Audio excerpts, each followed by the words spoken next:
But once you have those bad habits instilled in you and you allow it to take over, you'll always fall back into the thought process of feeling like you're not good enough, and then you're not going to take yourself seriously enough.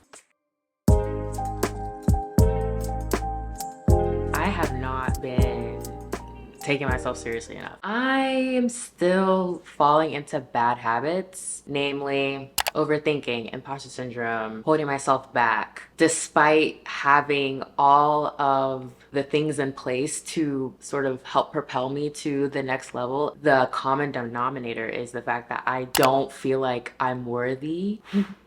When you say things out loud, it's crazy. It's just these bad mindsets, these negative habits that are pulling me down from actually achieving and being consistent and doing all the things that I want to do. Today, we're going to talk about why we're not taking ourselves seriously enough and how we can get out of it. If you're in the same boat as me, keep on watching because I have some thoughts and tips. So if you're new here, don't forget to subscribe and like and comment and share why you feel like you're not taking yourself seriously enough and what you're doing to get yourself out of that funk. So the number one way that I know I'm not taking myself seriously, when I get stuck in this perfection paralysis mindset. Yes, say I took a whole day to just focus on content. Like I'm gonna be editing, planning, creating content. That's all I'm gonna do. And let's say I get a text message from a family member and it kind of pulls me out of my creative headspace. Let's say I'm doing my makeup and the makeup doesn't come out right. Something just interrupts my schedule. If just that one thing takes me out of that mindset, it'll just set off a whole cascade of dominoes. Or I feel like because I didn't work on the content, I didn't get myself together in the morning to do the content, I can't do it in the afternoon after I've ran my errands or after I've talked to my family member or after I've handled the thing that interrupted my schedule. You know what I mean? When something just sets you off of your schedule, that's like one of the main ways where I doubt myself, because now it's like, wow, I don't feel perfect enough to do this video or put this stuff together, even though I've already like planned it out. I just feel like I'm out of that headspace. When in reality, I know myself. I know I can quickly get back into a headspace as long as I just tell myself to. But because nothing is working perfectly as I envisioned it, I'm giving myself an excuse to set the video aside to another day because, oh, it's not working out the way that I wanted it to, even though it could. So I'm just going to do it the next day. And then the same cycle happens the next day and the next day and the next day. Tricking myself and giving myself excuses to not actually do the hard work. The hard work aspect. In my head, I'm thinking, oh, this is so hard. This is going to take so much time. And then you actually do it and it's not even hard at all because it's like second nature to you because it's something that you actually like, but you find excuses, reasonings to hold yourself back from actually doing what you want to do, what you need to do. It's just a sign of you not taking yourself seriously enough. No one ever said that you can't do it. You're just tricking yourself into thinking you can't because you're afraid that you're gonna make a mistake. You're afraid that you're gonna have to redo the thing. You're afraid that it's not gonna turn out the way that you've envisioned it so perfectly. Even if there are mistakes, even if the product turns out differently, it's totally fine. You still did it. I also feel like it's another way of us sort of comparing ourselves to other people who may be in the positions that we want to be in, thinking that when we see their content, for example, it's so beautiful, so luxurious, it's so perfectly edited, and we think they did it so easily, so quickly, when everybody knows creating like a high quality production video, it's not going to be easy, quick, simple. You're only looking at the end product versus looking at the whole process that it takes to get to that end product. And as we all know, no matter what you're working towards, everything takes time. It's a hard process to get to where you want to be. There's so much like emotion, passion, and hard work that lies into it. And when you just think about the end product, when you see someone else's end result, rather than thinking about the journey that it takes that person to get there. And another case, which it's so funny because I thought once I start getting these brand collabs, once I start getting these opportunities, it's gonna be so easy. It's gonna be like so perfect. Life is gonna be so great. Yes, like it's incredible that I'm getting all these opportunities. I'm absolutely grateful every time I get an email or I get a package. The fact that I thought like me getting all of this would make it just easy for me to get out of my overthinking headspace, get out of my imposter syndrome headspace is hilarious. Once you have like a bad habit, or once you let that bad habit come back to you, because I did get out of my imposter syndrome mindset last year, but now I'm in like a different aspect of my life where the imposter syndrome has snuck back in. And so once you let it get back to you, once you let the bad habits manifest again and again, no matter what, it doesn't matter like what kind of gift you're getting. It doesn't matter what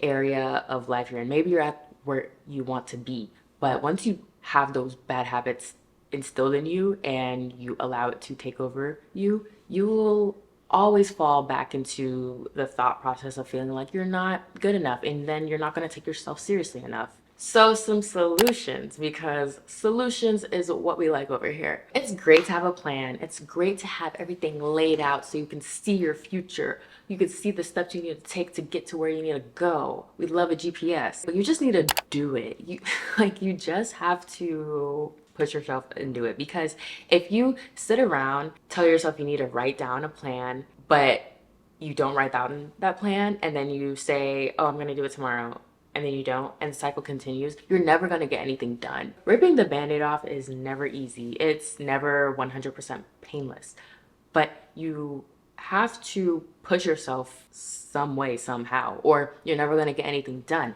You're never going to get the plan written down if you don't have an action. Like, there's always something that's motivating you, acting on you to do something. If you have an idea of a step to take towards your goal, just write it down and do it. You have to start somewhere. Ruminating on having a plan, like the perfect plan to reach your goal, it does stem from a place of goodness, but it also is another way of holding you back because you think it has to be the perfect plan, when in reality, it doesn't have to be perfect. It literally just needs to be something that motivates you to act. And I think if you are trying to really hone in and really work on your discipline, because that is also another aspect of us not taking ourselves seriously, the lack of discipline, you have to do the action first so that you can create that system of discipline.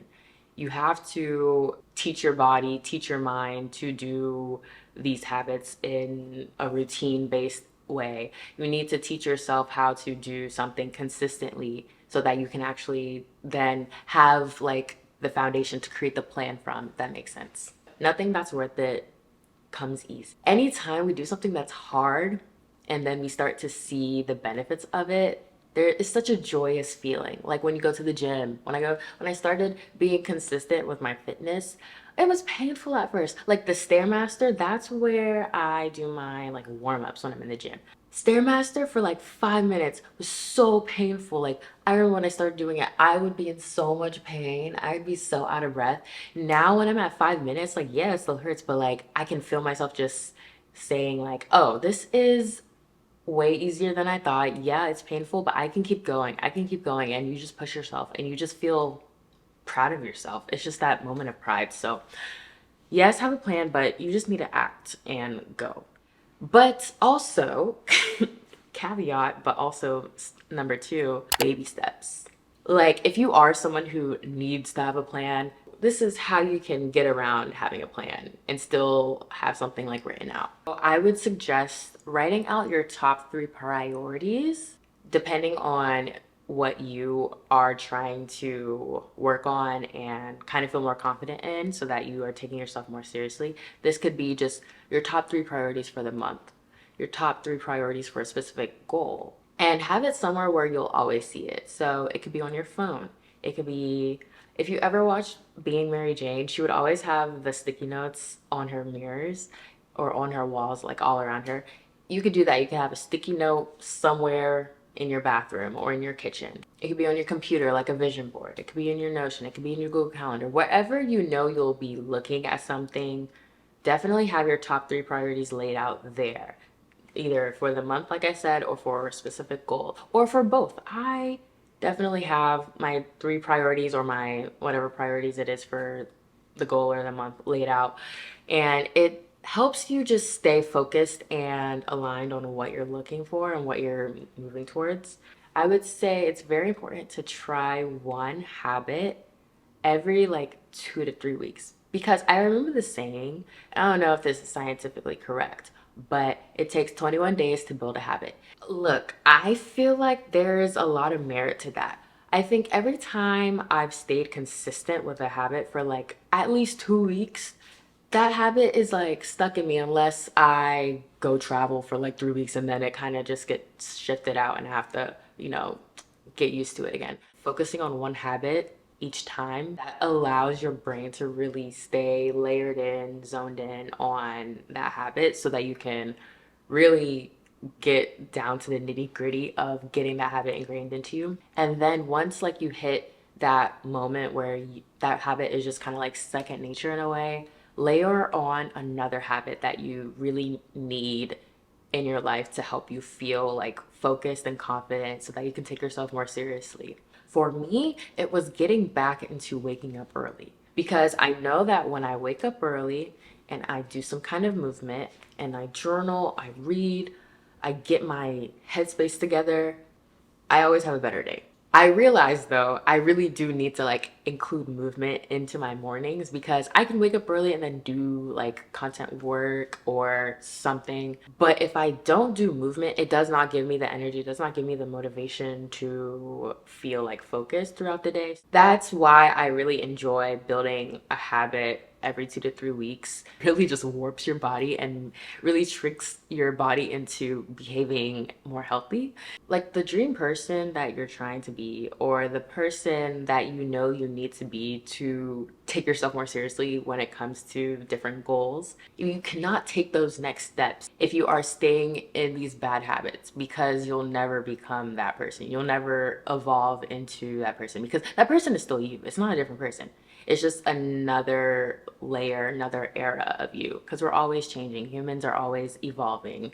This point is to all of my overthinkers. At one point in life, I thought overthinking was like a superpower because it would definitely keep me from doing certain things because I would assess the situation and not do it. But I realized that parts of my overthinking is really crippling and it just sets me in a spiral. My overthinking can get to a point where I'm just like fixating on bad scenarios, like the worst case possible. And I'm like, what kind of superpower is that? That's no superpower. It's horrifying. So if you're an overthinker, you really have to get your mind in check. When you feel yourself spiraling and you feel yourself just focusing on like some negativity for no apparent reason, you have to just get out of your head. The ways that I get out of my head when I feel myself spiraling, fixating, I will play some, this is my favorite thing ever, binaural beats, like the different frequencies. I will play that just to get myself out of that for like maybe 5 minutes. I'll maybe meditate, go outside, go for a walk. The weather is still pretty nice. I will do something else. My last point would be to maybe scale back on the inspiration. I know a lot of us, we have our vision boards. We have our people that we look up to. We have our heroes, our idols.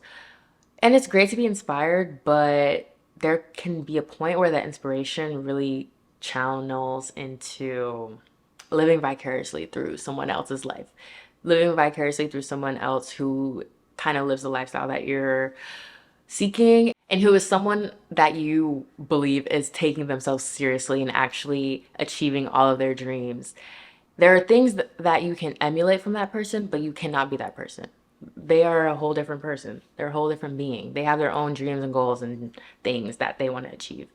And when you just use that inspiration as a way to excuse yourself from actually working on yourself and working on the things that you need to unlearn so that you can be more disciplined and you can take yourself more seriously. You have to realize you are your own person and you cannot let someone else's dreams or someone else's lifestyle impact and dictate you.